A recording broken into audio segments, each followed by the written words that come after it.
It is the oldest story in the book.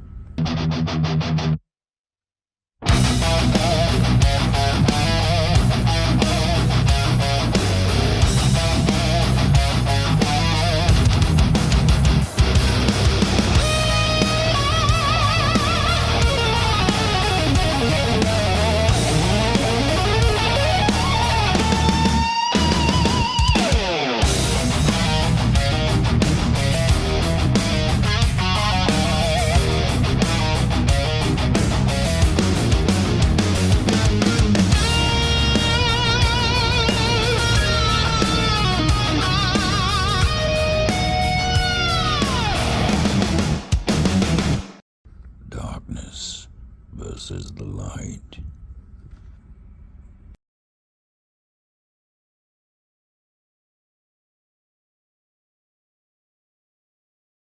Hey, how's it going there, Mistwood Publishing fans and people reading Saga II? Today we are doing episode 3 of the Servants of Judgment book club. And so today we are starting with Grimstone, which is, I had it pulled up and then I closed my book, chapter 5. So in the first episode we looked at the prologue journal in chapter 1. And then we looked at chapter 2, 3, and 4, and so now we're at chapter 5 for episode 3. So Grimstone is a Narbad chapter, and, you know, I know that the beginning of the book is very fast-paced, and that is on purpose. I didn't want to take too long to get there, and get readers bored. One thing that really helps is the Zach and the Andrew storylines kind of help give that sense of time is passing. We obviously don't want to spend 3 chapters of Narbad and heroes on a boat. We also don't want to spend 3 chapters of them in this outpost trying to get where they're going. At the same time, we don't want to just skip all of that. So I take this opportunity to do a lot of character development while also getting those other arcs going as well. And hopefully that's providing a sense of the passage of time. So Grimstone is this outpost. Verdurn is the original continent that sentient life lived on. And, they're trying to reclaim Verdurn. It's kind of like a lost hope kind of effort thing. I guess kind of similar to maybe The Wall in Game of Thrones, but we'll see more of it in other books, but for now I just wanted to give a little taste of it. There's little hints, very subtle hints, like the noticing of the certain limbs with frostbite, even though they're so far south, as to what the threat that they're facing looks like. A lot of undead that they're fighting in that area of Verdurn. If you look at the map, it's called Ree and the Faustrian Frontier, and Grimstone's up there in that top corner there.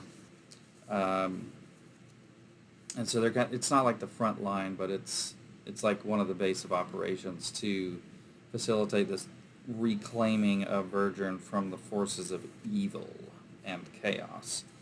So Narbad and company arrive there. Kent kind of has to stay secluded. It's raining. Narbad and Zipes go off and have a little conversation of their own as, they're trying to purchase, voyage to get to Evergreen Island. And they have a pretty in-depth conversation about, how, Narbad's sorry for how he reacted to Zipes on the boat. At the same time, Zipes does kind of have to get things together and accept what being on this adventure is going to require of him. And they kind of talk about, the realities of war and combat and adventure, and, a pretty realistic conversation for what characters in this world and the situations that they're dealing with would have to talk about and confront.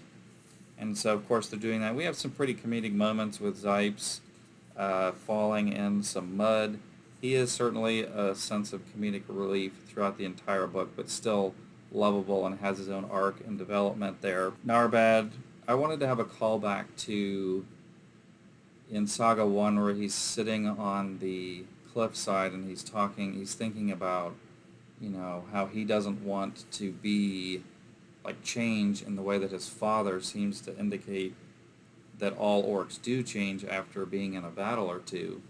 So he's kind of reflecting like, have I changed? Was my dad right? And it kind of comes full circle there of him kind of reconciling that, and kind of admitting like, I have changed, but now I understand what my dad meant. It's not exactly what I thought it was on that cliff. And I have changed in the way my dad said I would. Maybe not exactly the way he said I would, but I have changed. And it's not necessarily as bad as I thought. I didn't understand it back then. I understand it now, and this is what it means. So we have their conversation. We have then one of the rare moments where you have a switch in the arc that's not reflected in the chapter sigil, and it's because it's a very brief scene. I only do this like twice. And so we actually do have a moment with Hayal and Zach in this chapter where they arrive in Grendel. It's too short to dedicate a whole chapter to, so I kind of split it this way, and they're kind of going through Grendel and experiencing Talia and Ruth's homeland, and they speak to the steward, and you get a lot of sense of like elf culture and kind of the structure of that, which is about to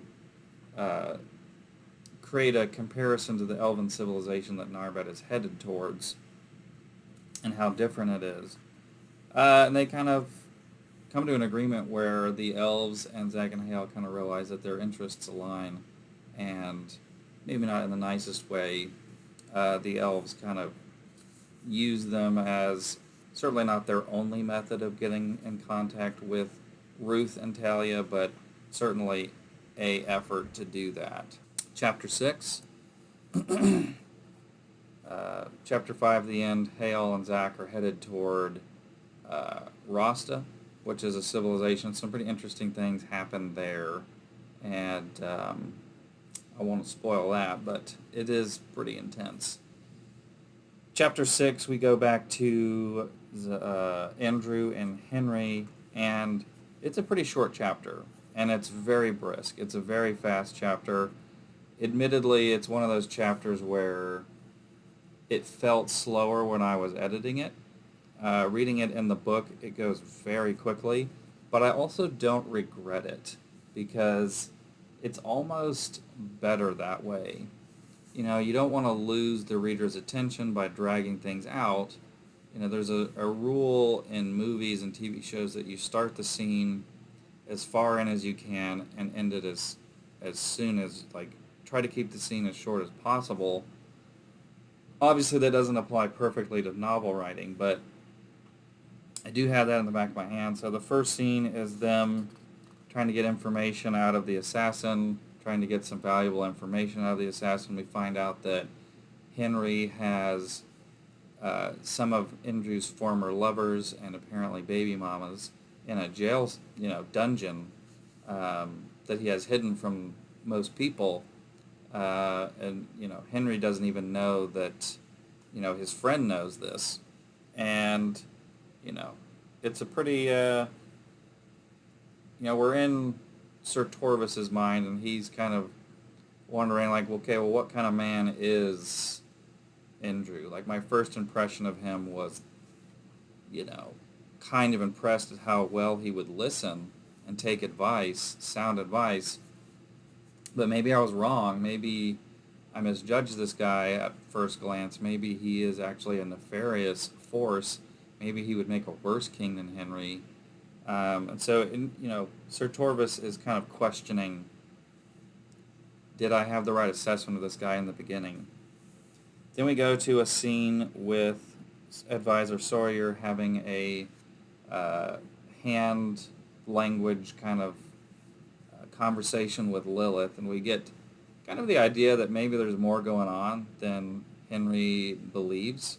You know, maybe Advisor Sawyer is not this, you know, friend that he thinks he is. Maybe, you know, you're going to find out as you get in the book that Advisor Sawyer, you don't have him pinned. You don't know where his allegiances really lie, and he's kind of like your Littlefinger kind of figure, you know, from Game of Thrones, where you don't really like him very much, but at the same time, you're always wondering, what's he thinking, what's he plotting, and what really does he want? And we see the seeds of that starting to be sown here.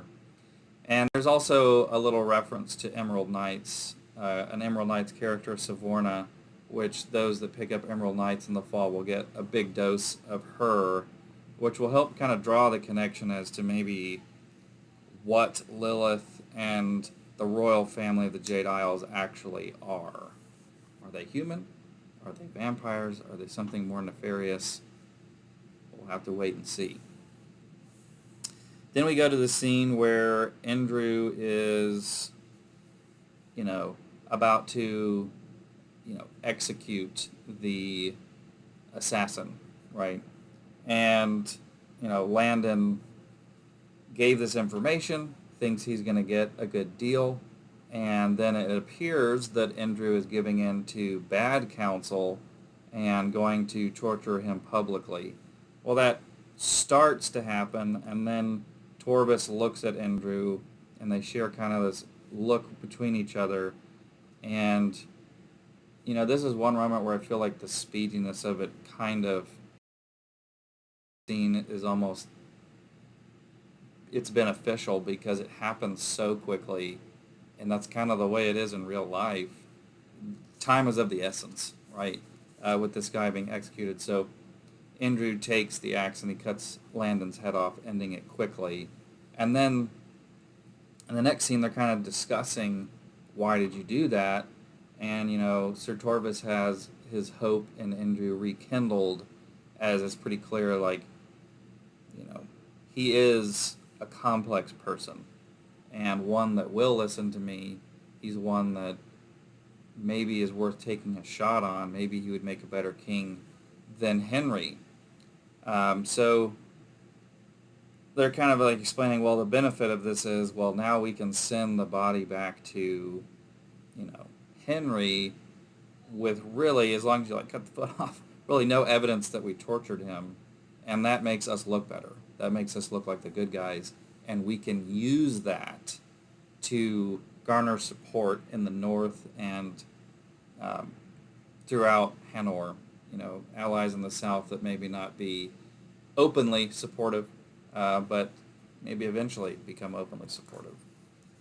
And then we get to Chapter 7, which is my favorite of of all the chapters we've gone through so far. I love Chapter 7. There's some great comedic moments in there. There's some great character development. We start out with them showing up on the coastline, and I like the nature scenery description with like the thunder and the waves, kind of like, is the weather a warning not to come onto Evergreen? Or is it a warning to Evergreen of him coming? Which is kind of like this, I don't know, I like it. I'm very proud of it. So they get onto the island, explain how the captain's dropping them off secretly, and then he's going to dock in, you know, the actual port and not really tell the elves that he dropped anybody off, again, because they're secretly coming onto the island. They don't necessarily have a good plan yet, but, you know, they're kind of just winging it right now, admittedly. But at least they have the plan of arriving there quickly. So we have kind of a hidden, secretly, that's the word. So I have a bit of a description by Ruth about, like, okay, this is a rainforest, this is different than other forests we've been at. There are wildcats, there are pythons, there are all of these threats, and Zipes is panicking, he's scared. So they're walking through the forest, and Talia and Narbat are having a conversation. Talia kind of reprimands Narbet a little bit. Maybe it's like, hey, you're being too cocky. Don't let the success of the previous quest make you arrogant. And Narbet kind of has like this moment like, you don't need to tell an orc that. I have plenty of experience with hardship. And he kind of checks her a little bit, and they kind of come to a point of understanding. I wanted to show that this relationship isn't, well, that it's real. You know, it's not perfect. They're going to have disagreements, and how do they handle those disagreements? Every relationship is going to have disagreements. It's how you handle those disagreements. And I feel like they come together pretty well. All right. Then they're discussing, this is where a bit of the comedy comes in, where they're discussing, well, who's going to cook. You know, Bofflin's no longer around. Who's going to cook our dinners? And it falls to Zipes because he doesn't really contribute much else. So they make this soup, and they're like, you know, that's not very good. And they're like, you know, what's this bulbous meat in the soup? And they all kind of realize it was Zipes that added it, and he reveals that it's like this giant clam testicle. You know, these things are probably like that big, about this kind of really gross looking, almost shrimp looking meat in the soup that is this clam testicles. And everyone's really disgusted by it, and Zipes is very proud of it and happy about it. And, you know, more for me if you don't like it. And it's a pretty comedic moment. I wanted this book to be a little bit more lighthearted before Saga III, which is extremely not lighthearted. So there is a bit of that tone. You know, you're getting a little bit more of the tone of the Narbet arc here. Not that there aren't serious moments, because there certainly are.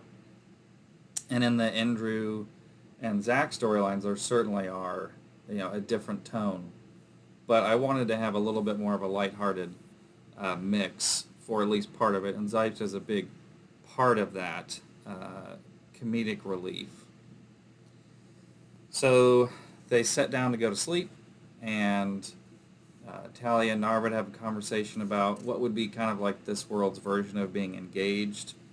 And it's kind of a sweet little moment, you know, them falling asleep and just, you know, kind of admitting openly, like, hey, we love each other, where is this going? And where it's going is hopefully in marriage. The next scene is the morning, and this is where things get really good for me, because we're introducing one of my favorite characters. Narbet wakes up and things seem amiss. Zipes is gone. It's weirdly quiet. Zipes, you know, they alert everybody. Everybody's ready for a fight. Zipes comes back eating a mushroom. He's like, what? Like, what's the big deal? Kind of another comedic moment, but turns out Narbet was correct. There is something amiss, and they are besieged by the Wood Elves of Evergreen. It's kind of quite arrogant to believe that you wouldn't, you know, run into them, that you could just walk onto their land and that they wouldn't notice. So I don't think Narbet even knows what exactly his plan was if this didn't happen, which kind of shows how his leadership maybe is a little bit not great right now. He's going to be growing in that, which is something he was very insecure about in the prologue. But Zipes gets his mushroom shot with an arrow. He's very upset about that. And so we get the introduction of Valandra, who is the Wood Elf featured on the back of the book.